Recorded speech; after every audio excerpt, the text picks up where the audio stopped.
Hey everybody, welcome to the Flute Talk podcast. I'm Nick. And I'm Amelie. How's it going, Emily? Very good. Yeah? How are you? I'm good. Not too bad. A lot of things have happened this month. A lot of crazy things happened. We passed 10,000 subscribers. Plus we got a video that went over 1 million views. Yeah. Pretty crazy. Big numbers. Big numbers this month. Big numbers.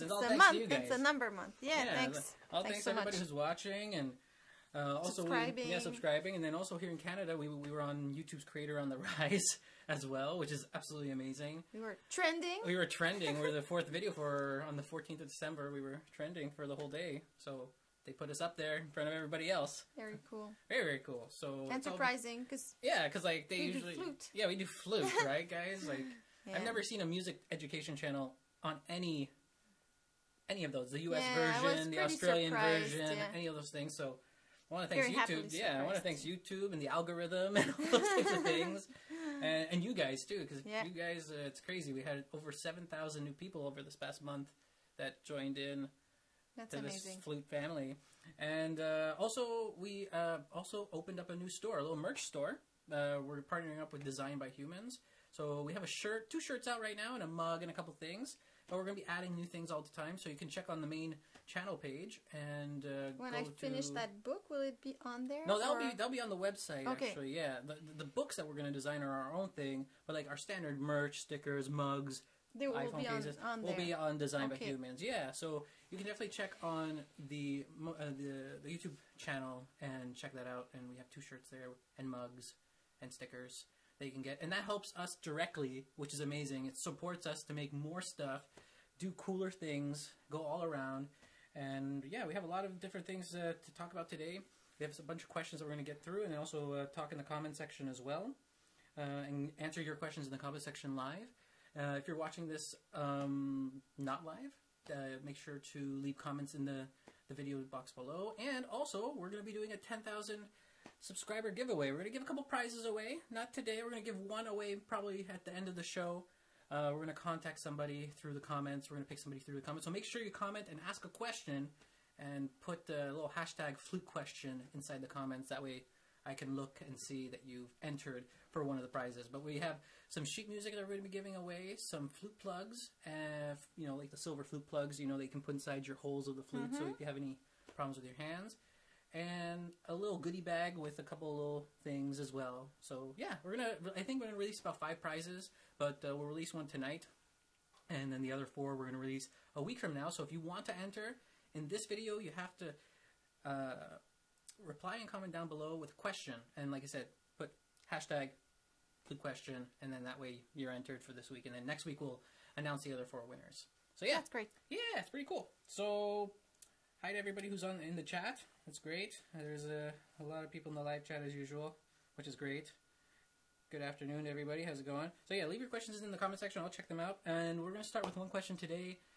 I forget who said it, but it said, she said, or he said, I can see how you move your mouth and embouchure while playing in different registers and dynamics. Can you explain these movements?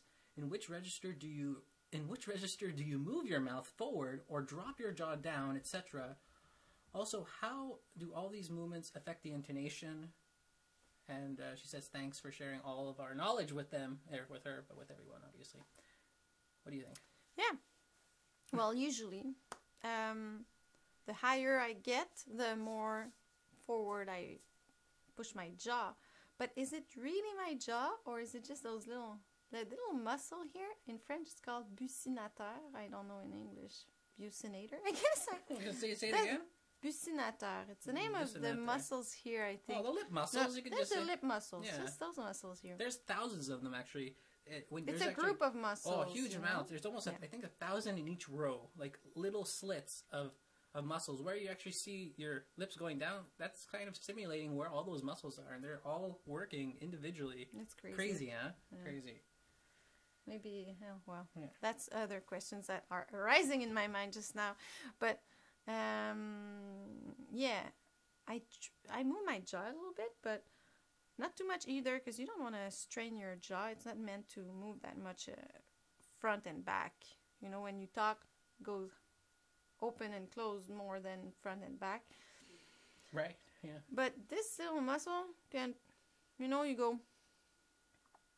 But the thing is, I don't move the upper lip. I just move the lower lip. So it's a bit like this, I guess. But when I go higher, I go more in front, you know. So I'll just show it. I'll demonstrate it. I even have some trumpet players, but they're learning flute in cool. college. And we're welcoming so many people. There's so many people from all over. There were trombone players, tuba players. So many people were talking. It's great. That's so amazing. So if you're looking, you can see that. Okay, I'm playing a low G.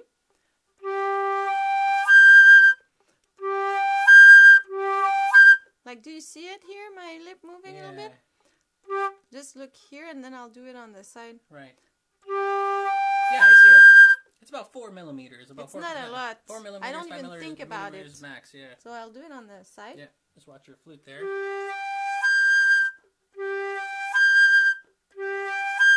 Yeah, we don't have the ability to zoom in, but the way you're doing it, you're slightly... It's very minimal. Yeah. It's almost nothing. I would never think jaw, because that's just going to add more problems, because the jaw is here, and nothing really happens there. And I've met people that have pain in their jaw. Absolutely. Very often it's because they push the flute too hard. Like, you have to push the flute, but if you push too hard, then you have to push back with your jaw. You don't want to do that. You just want to push so it's stable, but not overdo it. You're going to hurt your finger. You're going to hurt your jaw. Yeah, I do it, but it's so little. You shouldn't take care of it too much. But also, the intonation thing. When I want to lower the intonation, I send the air a little bit lower in the embouchure. So sometimes I'll open a little bit more my mouth. So then I'll drop my jaw a little bit more. But that's a normal thing that we do when we normal movement talk. Of opening it's a normal movement of the jaw. It's not like pushing like this. That's not normal. You'll strain if you push forward. But if you just open... Yeah, never overextended. Yeah. Never. Always normal. When I go on the third register, I try to open so it's more resonation. It resonates more. I mean, resonation. It resonates more, and also, you know, if I want to play loud, I'll open more. If I want to play soft, I'll open less. Yeah. You know. Yeah. But there's many ways to achieve that. Oh yeah. I talked about vowels before, so just thinking about A is already open compared to O, U. That are more closed, and sometimes it's easier because instead of thinking of all those muscles you have to move, you just think of one thing that globalizes, that envelopes all those things, that globally it does the same result but by thinking of one thing only. You know what I mean? You say oh, and then you're already open, the mouth is more open, everything is but there is a slight movement of the lower lip. I would say don't move the upper lip. The upper lip is stable. The upper lip is almost unmovable. Like, you have to work really hard to move it. But some people do it. Yeah. Some people go... And then they lose their... There's no need to move this lip. This one is just stable. The other one moves I've never even thought about the upward lip ever. I've never thought of the upward lip. Yeah, and most of it most of what happens when you play the flute is invisible. It's all inside. So people look and try to see, oh, it's the mouth, because you can see a millimeter of movement, but really you should focus more about what's going on inside with the air. Yeah, like the airstream, like supporting it and the speed. Yeah, the speed. And all that is developed through practice. It's all developed through practice. It's almost... And where you put your tongue in your mouth and the vowels, those things you can't see, but they're the most important things. Yeah. But to answer that question, yes, I do move it a little bit. I don't move the upper lip, just the lower lip. Goes a little bit further, but I don't even think about it. It's done naturally without thinking about it too much. And they're almost... And sometimes I open my mouth a little bit more. So I drop the jaw, but I try not to push the jaw forward. Yeah. Use the muscles here. It's easier than the jaw going forward. Like, it's not meant to do that. Because when you open your mouth, it goes back. It doesn't go front. So you don't want to strain that. Exactly. You have to eat and talk. Yeah. That's quite important. Yeah. And I think they're just micro movements. They're not big movements. When people are influencing that bigger movements, not really. It's like these micro movements. Yeah. And it's little adjustments. Little adjustments for certain notes. And plus, for certain people, certain notes do different things. There are tendencies that everybody has, but it's good to look at yourself in the mirror and check so that your upper lip doesn't move. And yeah, you might see little movements of the lower lip and the jaw, little things, but the upper lip stays close to the teeth. Interesting. Well, hopefully that answered your question. If not, we'll make sure you let us know in the comments. Make a second part. Second part, and we'll make a video maybe of it too, to be more close-ups and stuff to kind of understand what might be going on. So we're going to take one from the chat. Anthony Ruffin says, "What do you think are the benefits about getting a new head joint versus a new flute?" It's cheaper. It's way cheaper. Yeah, it's significantly cheaper. Also, it depends, if you're satisfied with the mechanics of your flute, and you just want to be able to get more colors or get some little difference in your tone, you might want to just change the head joint. Yeah. And if you're not satisfied with the mechanic of your flute, if there's things that, well, then you might want to change the whole flute. Right. Yeah. Most people, when they think about the whole with just the head joint, a lot of people feel that their current head joint is holding them back. So then I would encourage, just go try out a bunch of head joints and see if it is holding you back or not, and put your head joint in the mix and then grab it without noticing that you grab it and see if because it could also be something very psychological as well. But I always encourage trying a lot out. Don't just try 2 or 3. Try to find as many as you can if you can. Yeah. And don't, and then find that's in your budget, obviously. But also maybe try other flutes and see, is there that much of a difference, or is it really the head joint? But I would say that because, like, for my flute, I didn't have any problems with the mechanics, but I wanted to get more colors, and so I got a head joint that had a different cut, so I was able to make made by a different person. Yeah. And that suits me. But for another person, it would be something else. What do you think about Ian Clark's Hypnosis? We played Hypnosis, haven't we? Ian Clark's pieces? I don't think we played this played one. Maya? We played Maya this summer. I played it. Yeah, you played it, but I mean, and then with Alexa and a year before was another one, From Within. Yeah. But Hypnosis, I played it. I think I've played Hypnosis. It's super great. All of his works, I think I played it. It's beautiful. They're all great works. You should play them. They're super fun. He's a mathematician by trade, so he's he's a really interesting character. Really cool pieces. All of his pieces are great. Very beautiful. Play them all. I wanted to do a nice short question. That was a nice short one. When I play, sometimes when I play C, my flute drops. Why? How can I fix it? Oh, yeah. The C here? C here, and then presto changeo. Yeah. Okay. That's a good question. Yeah. You should always try to hold your flute without even using your pinky of the right hand. Just thumb, chin, and the 3 points. Those 3 points. Boom, boom. There's 1, 2, and 3. The left hand here, the second finger of the left hand under. I would encourage people who have never done that before, have somebody there with you. It's working. So, okay. You have to figure out how to put your flute first. You can use a thumb port that might help you with that. If you don't know where to put your thumb, if you have difficulties. Or thumb port, where's mine? I have one. It's over there at the desk, I think. Well. Oh, no, it's on the other side there. So I'll show what a thumb port is. And back to... This is a thumb port. You clip it here. And then you put your thumb there. And it helps to sustain your flute. Yeah. So there's that. Then there's another thing that we already explained, I think, but it's always interesting to explain it again. Alexa still explained it to us, and it's so smart. She got it from someone else, Kajula. Yeah, Wilford Kajula. I don't think he's no longer with us anymore, but yeah, he's a famous piccolo player, I think, from Chicago. So you see the rod of your flute makes it just makes it more inclined to go back. Yeah. When you hold your flute, back, it wants to roll back, you know? So what she does is that she puts her head joint rolled in more. Yeah.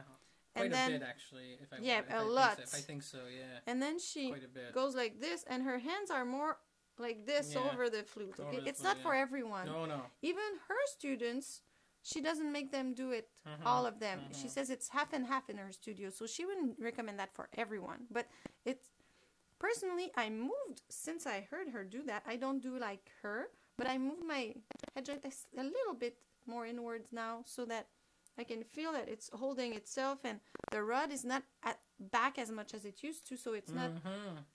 It's a bit more stable, my flute, because if you hold your flute in your hands, you see it wants to roll back all the time. Always wants to roll back. Always wants to roll back. Most of the weight is in the back. Yeah.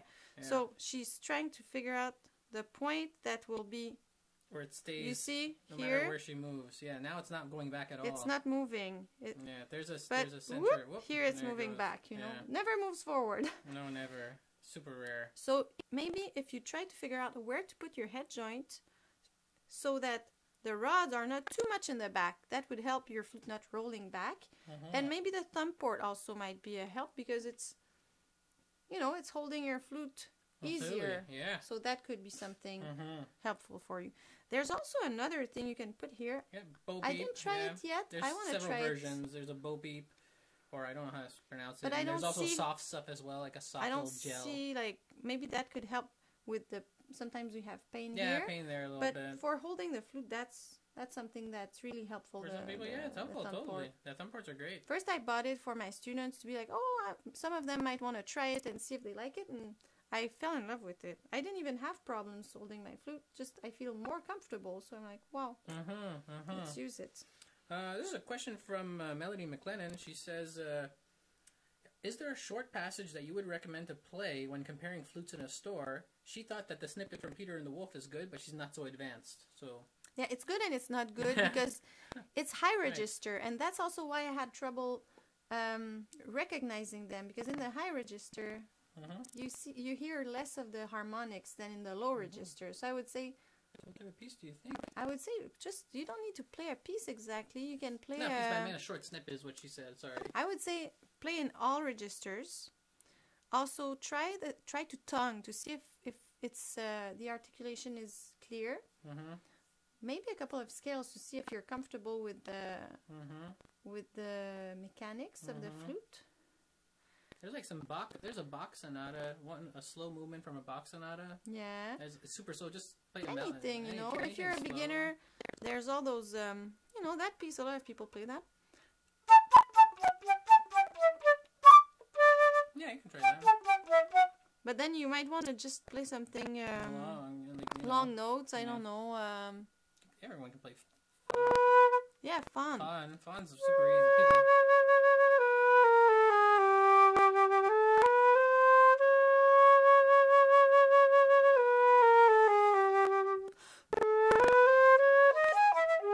Yeah, so Afternoon of a Faun, it's like, you can find the music everywhere. It's by Debussy. Yeah, Debussy. Afternoon of a Faun. Go and find that. Prelude to the Afternoon of a Faun. That's a really good piece, and it's super easy, like that little line. But people make sure you play all the different registers. Yeah. You tongue, you slur, you try to go from one octave to the other, you try to play fast a little bit. Jada Rodriguez says, I have a concert today. How do you warm up for it? Is it different between how you warm up before practicing? No, I'm how do you say that?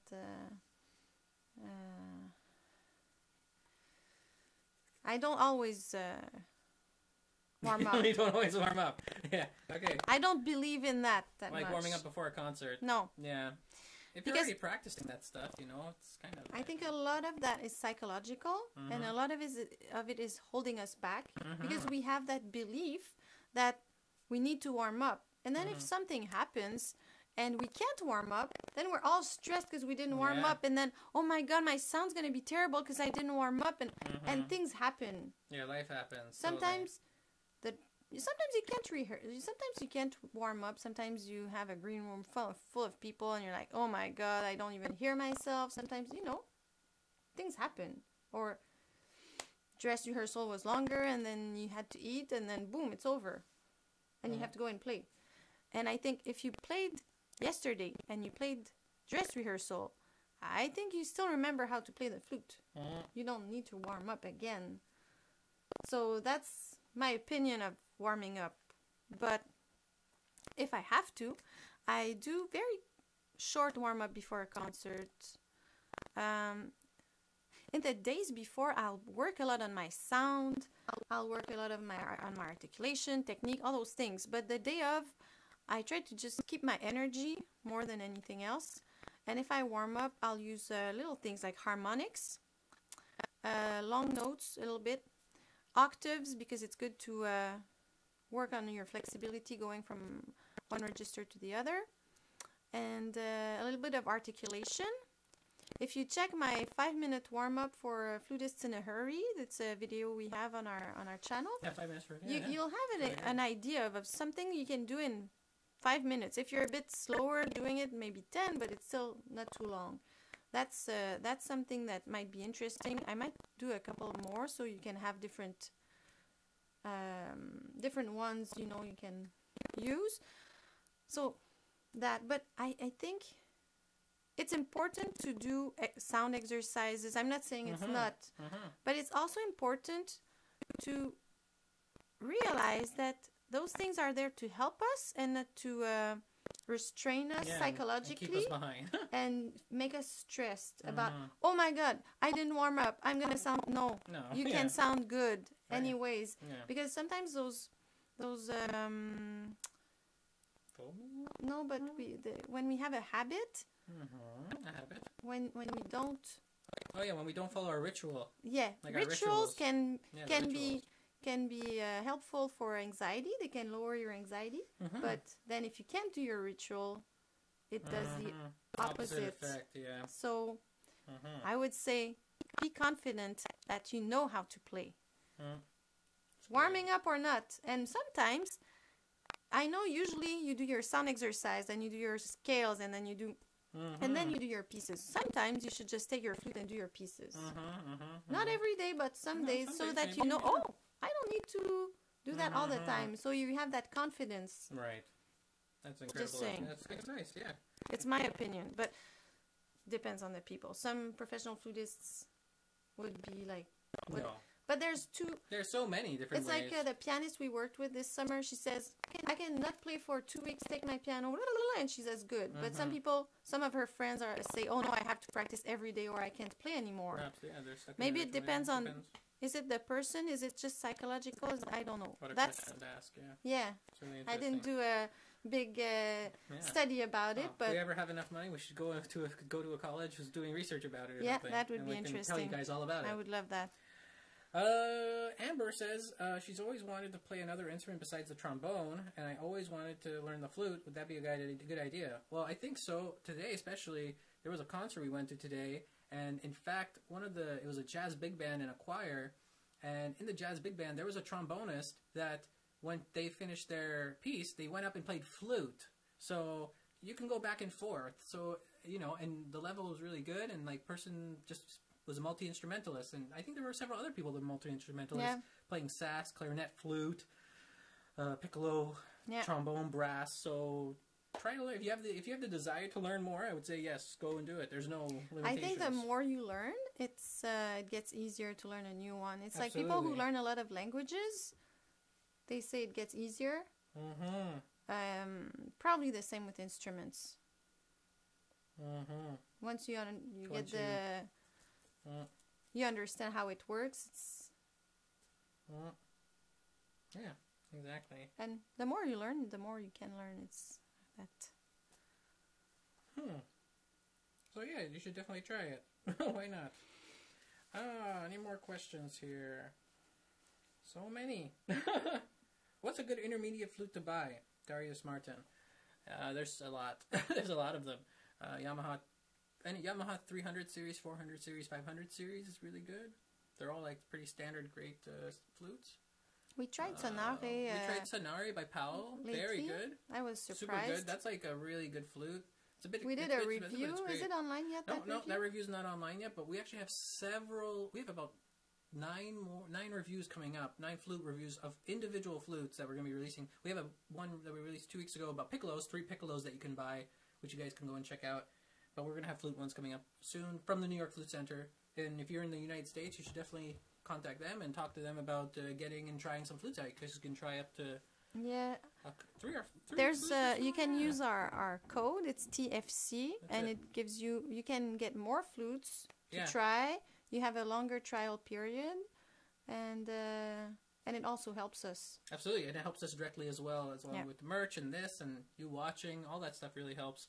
It makes things a lot easier for us to create more and more content. Yeah, because we have a lot more prepared in 2018. There's a lot of new stuff and a lot of great stuff that's going to be coming soon. Okay. I'm just doing one thing. Okay, Anthony Ruffin again. He says, I am a student from Florida State University. I think it's Florida State University. And one thing I have always struggled with was staying interested in the etudes that I would be working on for that week.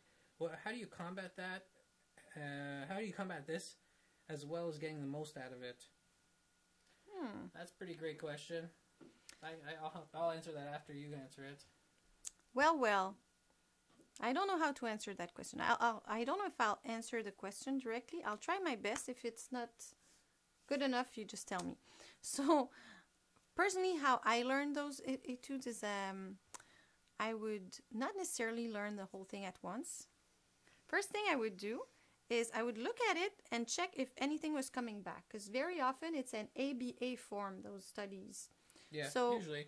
I would look and see, the beginning comes back, and then I would write it down in my music. This way I knew that it wasn't 2 pages, let's say it was really 1.5 pages that I had to learn. So that was my first thing. Then I would do 1 line 3 times, but maybe I didn't have time to do it all in the same day. Let's say maybe I did 4 lines.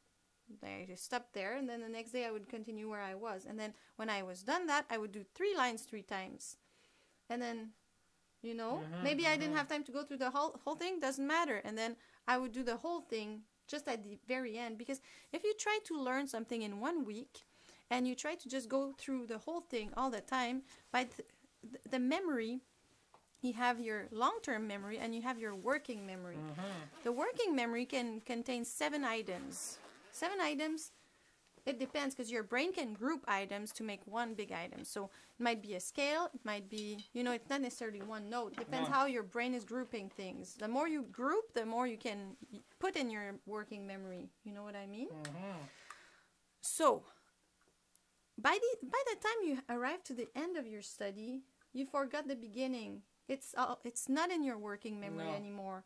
Right. So the way to do, for me, but I think for everyone really, is to go and do just a little part, because your long-term memory is unlimited. You can put as much stuff in there as you want. It's not like 7 items. You can put a lot of stuff in there. So if you play just that little bit many times, it goes in your long-term memory. This way you really learn quicker, and then it takes you way less time to learn it. Then you get less tired of it. That's how I would say. If you're efficient at learning it, you might get less tired doing that. If it takes you half the time, because your way of working is more efficient. That's how but I don't know if it's really what you asked, because you asked more about motivation, but it kind of goes together, because if you work and you don't advance well enough, you will get demotivated. For etudes, I think there's a couple of ways of thinking about it. Is like, it's something to learn sight reading more. You could also just treat it like that.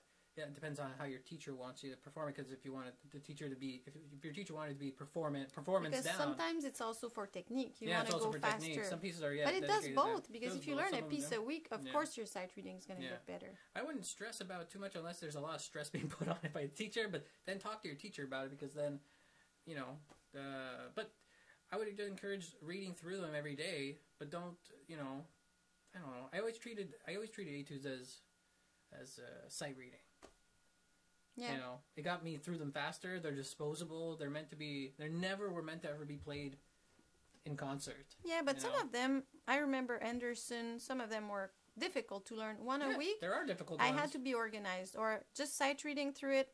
I would have played it poorly to my teacher at the end of the week. Maybe I would sight read once, but then I really got into the work of just taking little parts of it. Also, a good way to learn things without it being too tiring, and for memory, it's very good if you read it in your bed just before you go to bed. It helps. After that, you go to sleep, and your brain kind of. So sometimes I just read through music before I go to bed, and it helps me learn it faster. Yeah, so hopefully that answers your question. Hopefully that answered. Answered your question. How do you have any exercises to get vibrato down? Like vibrato, how to get vibrato down? You know. Yeah, we have a video, but that was mentioned in the comments already. But like in general. Yeah, we have a video about that. Yeah. It's the air. Well, vibrato is the intonation going up and down. Well, really, I think it's like you have a note and it goes down and back up, you know, kind of. Yeah. To achieve that, you need the air stream to modulate a little bit. So, and you have to keep your throat open if you don't want to have a goatee vibrato like this. Like this. So you keep that open and go with the air.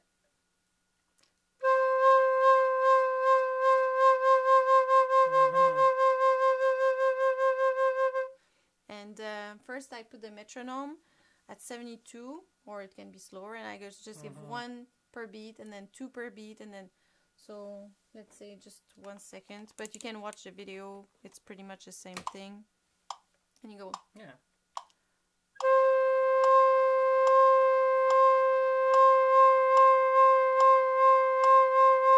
And so yeah, on. That's the premise, yeah.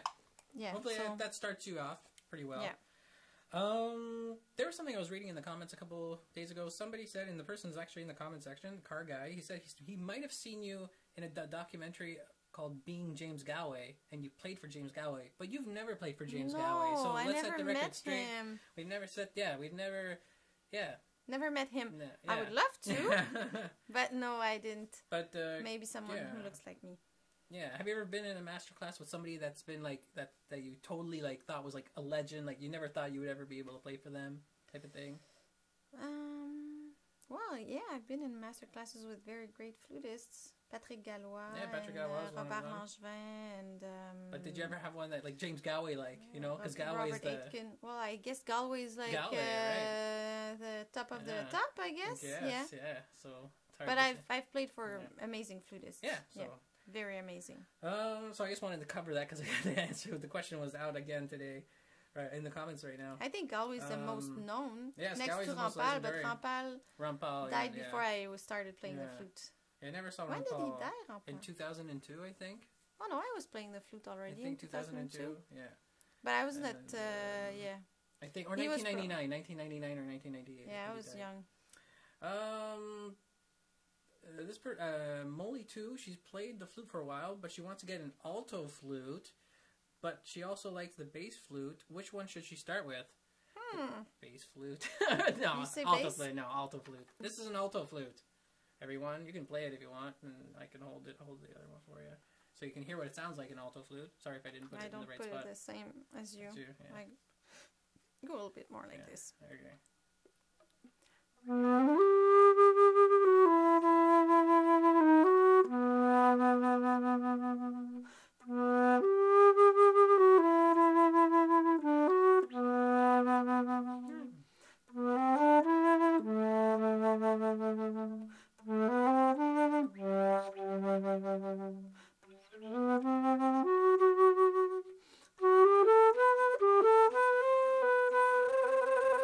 Yeah, so that's the alto flute. Yeah, put it back over the. That's cool. Hold on to on this one. I think so. Yeah, I bought it because I played. Oh, that screw's a bit loose. Weird. Yeah. Is it okay? No. Just take it back. I'll just take it back. It's expensive. So, anyways, yeah, I would say try alto flute first, and see. You can try both. Try both first. See which one you fall in love with. I bought this one because I needed it because I played Le Marteau sans Maître by Boulez, and I needed an alto flute. The Hammer and the Master, or something like that. The Hammer and the Master. The Hammer without a Master. The Hammer without a Master by Pierre Boulez. Yeah. Okay. Yeah, so try some. Yeah. I'm super happy to have it, and we use it. Yeah. But we would love to have a bass as well. Yeah, we would love to have a bass flute and a contra. It'd be nice to have a bass flute, or 2 bass flutes, or 2 alto flutes would be nice. Another alto flute. Yeah, because we want to mix things up a bit. Yeah, totally. Arrange stuff. Yeah. Chrono Jeff Larion says, can you recommend me a flute for a total beginner? Yeah, Yamaha 222. That's I think probably it's pretty that's good. like the most standard flute. It can last forever. There's even a French hold model one now, the 22L or something like that, or 221. You can find it on eBay. You can find it in a store. There's 221, 222, 221L, 221SS. At the New York Flute Center. Yeah, Flute Center of New York.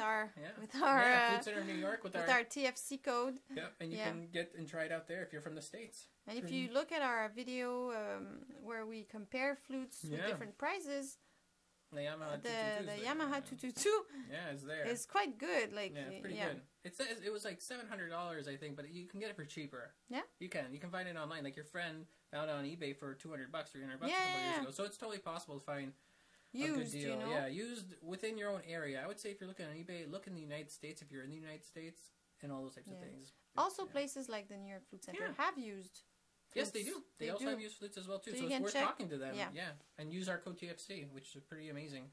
Helps us out. Okay.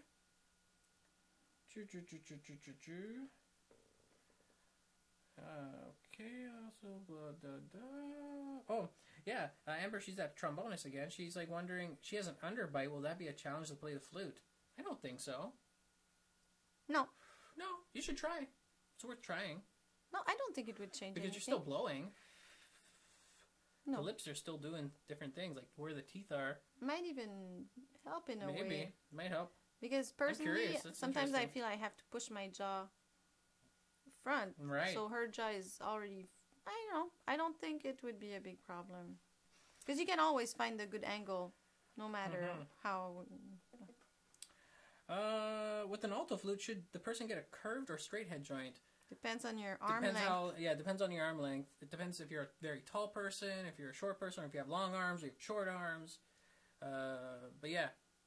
I have short arms, and I'm not very tall. So I got curved because I couldn't play the low C very comfortably with the other one. Well, not at all, really. And it would hurt my hand, so I just did it that way. Yeah, and it doesn't change the acoustic properties at all. It's a myth. Okay, I'll tell you what I tend to do when I play it.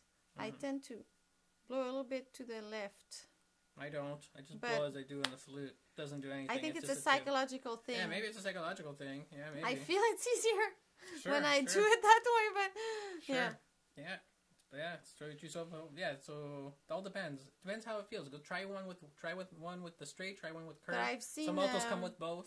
I've seen a bossa nova. What's her name? Bebel Gilberto. She's a singer, and she has a flutist. But she has I think he also plays the saxophone, but he has an alto flute. But he's a super tall guy, so with his alto flute, he looks as if he's playing a C standard flute. You know, it's like me holding my flute. Right. And for a good 5 minutes in the concert, I was looking at him. I was like, "Wow, he sounds low." Like I didn't even notice it. It took me a while because he was so tall. It looked like a normal flute, but it depends on your size. Yeah, exactly. Downside Upsy says, is asking, they're a new flute player.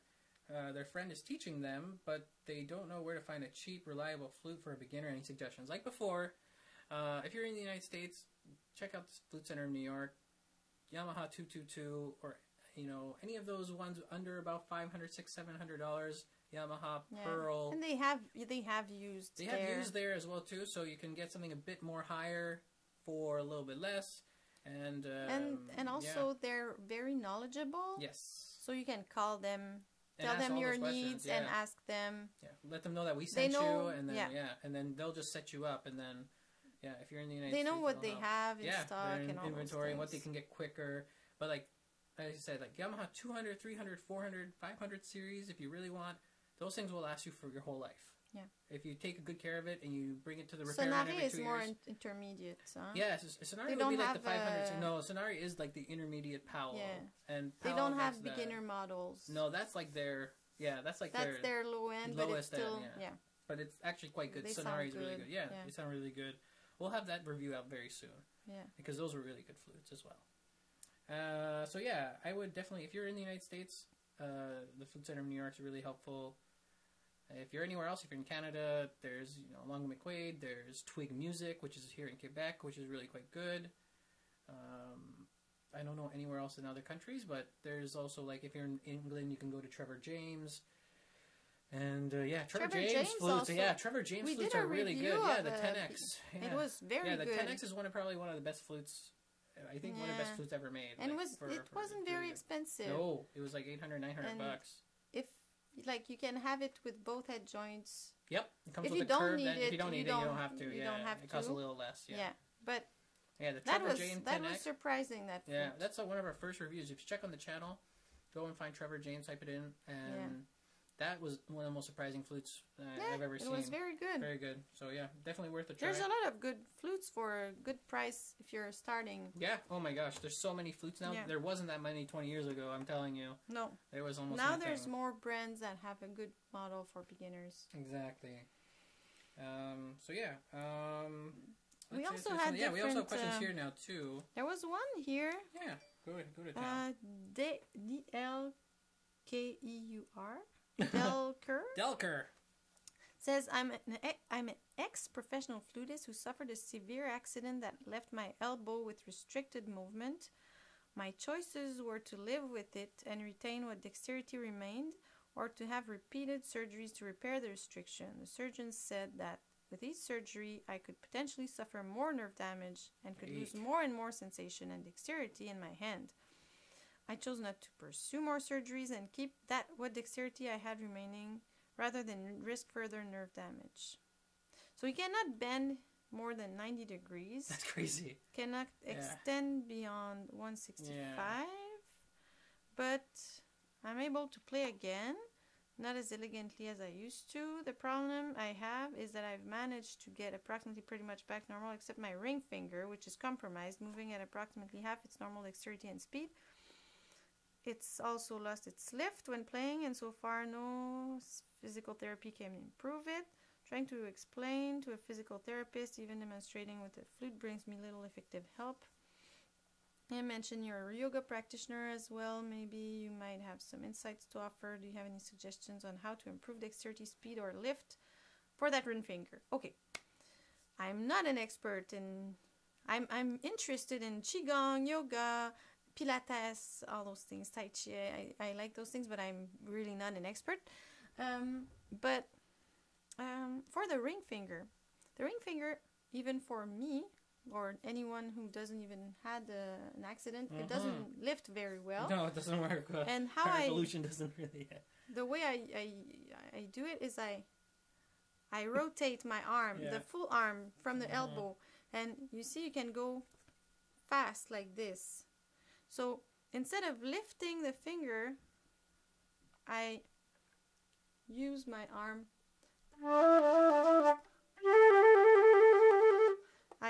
With the right hand it's easier because the position helps. With the left hand you have this thing with the angle is not as good to do it, and it's your left hand, huh? It's the left hand. I believe so. Yeah. I don't know. I know there's those things you can put here that might help have a better angle. Bow beeps, The bow beep. Yeah. Or whatever it's called. Yeah. I know that for some people, Qigong is efficient for nerve problems because there's restorative practices. There's restorative properties inside those things. Yeah. I remember watching a documentary about it, and this guy who's a Qigong expert, he had an accident, a motorcycle accident in Hawaii. He was doing a Qigong retreat or something, and he thought, the doctor said he wouldn't walk anymore, and he thought, well, it's time to see if Qigong really works. I'm going to try it. Yeah. And then he recovered. So I know that it can help with those types of problems, but I'm not saying it's a magic thing. But you might want to try. Stretching, yeah. You know, there might be movements. I know that some movements like pressing can help with those things, but I'm not an expert. I know there's a lot of good exercises. Like there's a lot of good like stretching. Like there's these types of stretches that you don't push down. You have to be very careful with stretching. Yeah, you never push down. Like just do light, like almost like qigong, how it's very obtrusive. Just lightly, just moving around. It's not heavy. Yeah, because I hurt myself stretching. Yeah. It all depends. Because if your ligaments have been compromised, stretching doesn't just make it worse. Make it worse. Yeah, so you have to be careful. Yeah, you gotta be careful. But usually with qigong or tai chi, the movements are very fluid, so you will not hurt yourself more. You have like pushing your arms like this and bringing them back and pushing again and those types of things. You can check on YouTube as well too. Acupuncture as well. They were just saying in the comments, acupuncture works with musicians. Yeah, and usually you have a lot of qigong practitioners who are also acupuncturists, and there's a couple of good channels on YouTube about qigong. There's one that I like. I do those exercises sometimes from a guy on YouTube. Maybe we can put it in a link or we can put it in the description box after the show if you're listening to it. Because sometimes I have a little bit of pain. You don't remember the channel name, but it's okay. I think it's It's okay. We'll look it up. We'll look it up. Qigong something. It's a guy on the beach, huh? It's a guy on the beach? Yeah, he's usually on a beach or, And I think that might help. And also using the rotation of your whole arm or hand might help instead of just moving the fingers. And keeping the fingers as close as possible from each other. Because, but try to really feel your whole arm, your arm being one thing. It's not your finger moving by itself. It's the whole family helping each other out, you know? Absolutely. And the arm is supporting the finger. And I can feel it in my arm. So I don't focus only on one thing. It's a whole system that's working together, you know? And also, I've been doing Pilates for a little while now. It is just amazing. Pilates, if you find a good instructor, it's all in there, you know? It's all about finding the good person. That's going to fit with you. It's good to do stuff on YouTube or on, you know, videos and stuff. But when you have someone who's looking at you and says, oh, your head is there and that's a very helpful thing. Because you have retroaction that you can't give yourself. Yeah, absolutely. Yeah, hopefully that answers the question. That was a question from a couple weeks ago, but there's a lot to do. It's a question from a while ago, but I thought it was like... it's good. It touched me. Because, it's every musician's nightmare, you know? I have a cousin who has a heart problem. He was a violinist, amazing violinist, a child prodigy, you know? It was... As a child, he had a huge ADHD, and then once his mom brought him to a violin concert, and he just stopped moving. And then they gave him a violin. It was the love of his life, you know.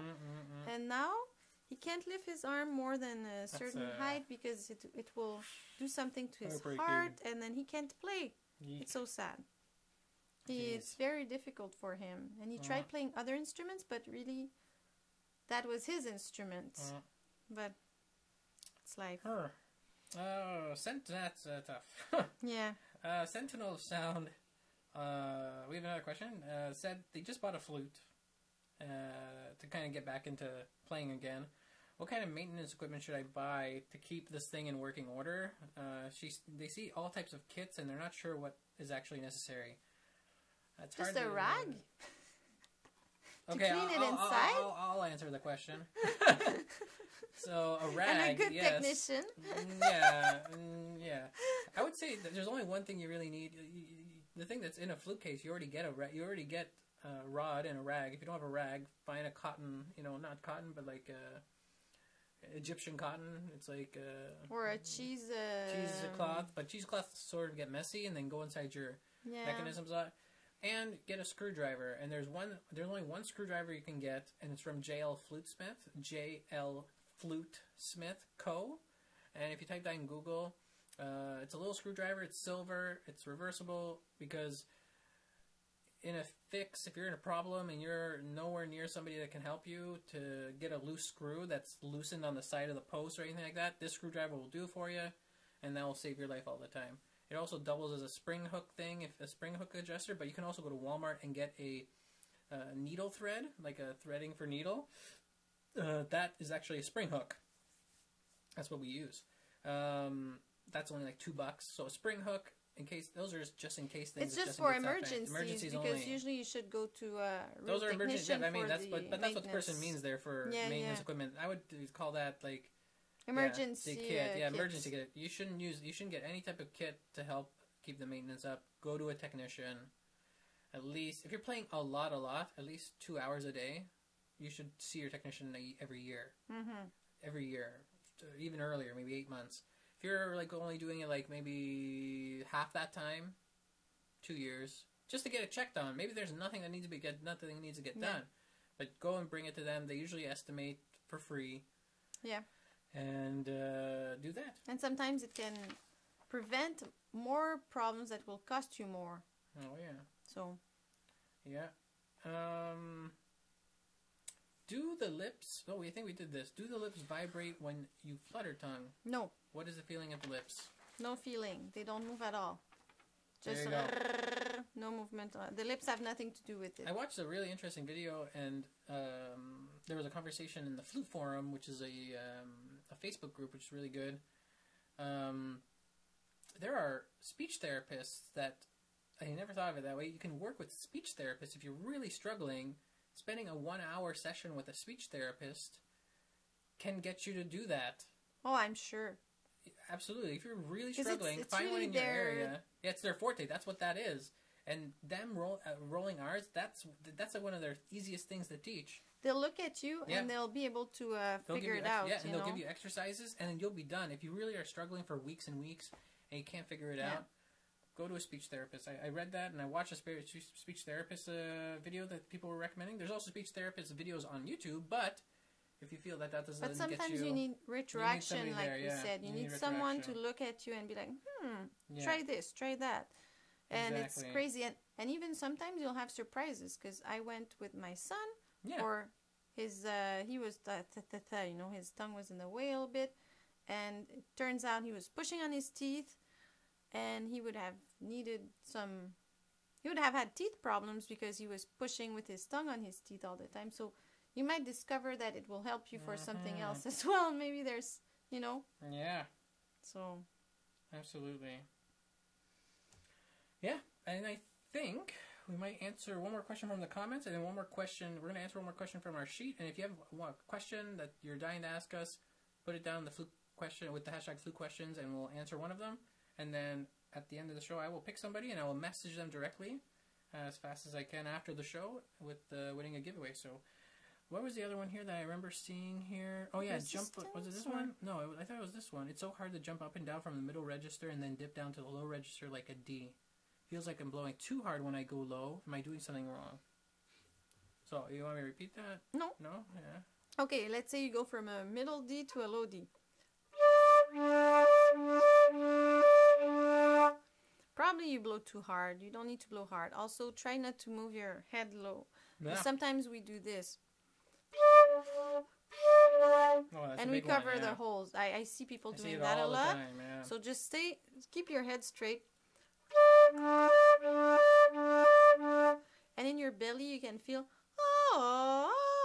it's the same thing, and in your throat too, because you can try to sing it.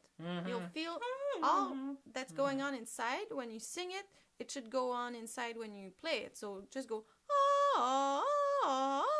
and then even if it doesn't sound good like the way I just did, it's not very beautiful, but it doesn't matter.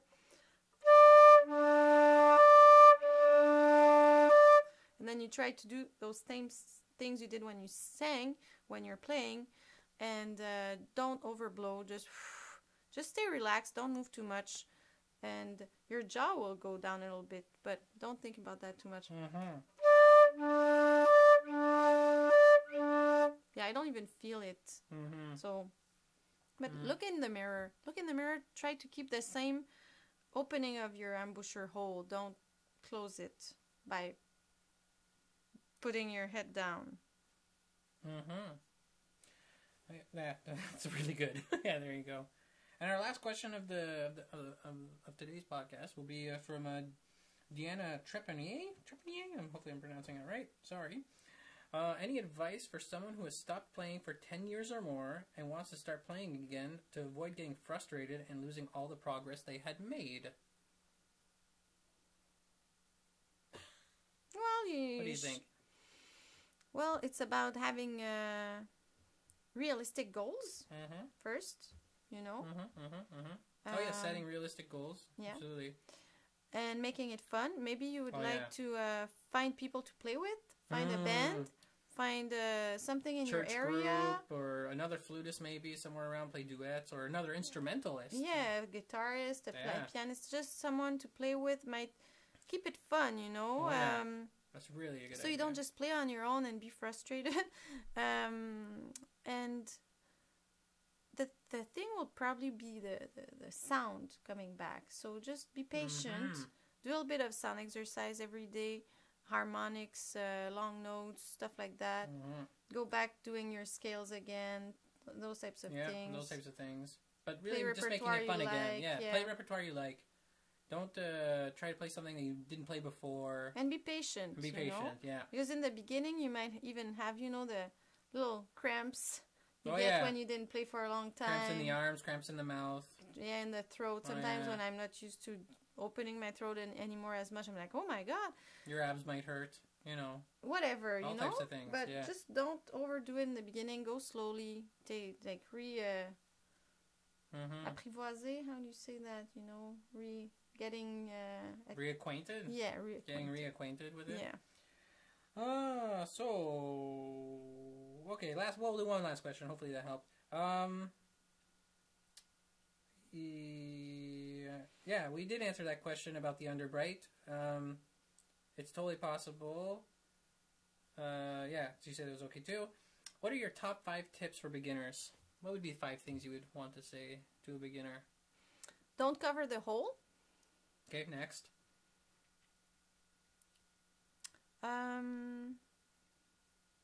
How you hold your flute. Be careful of that.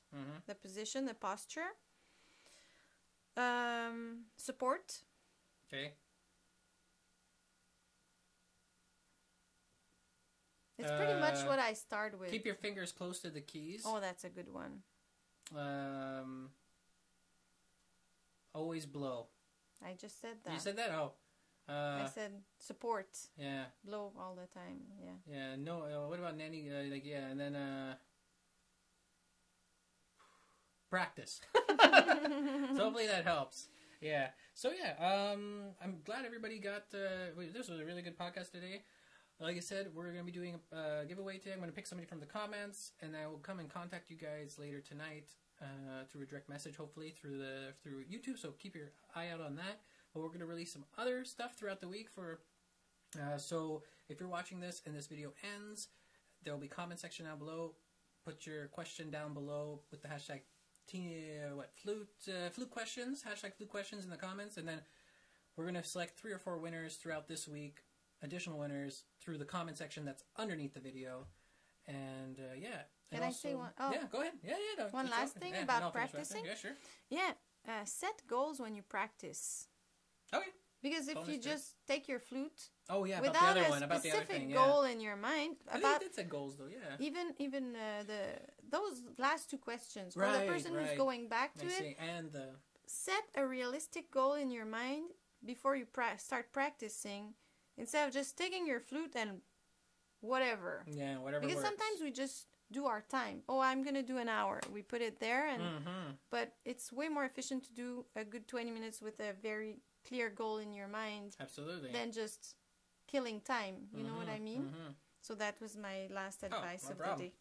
Yeah. So like I said, be sure to like this video after as well. If you haven't liked it already, like it. If you're just joining in and you never subscribed before, be sure to subscribe to the channel.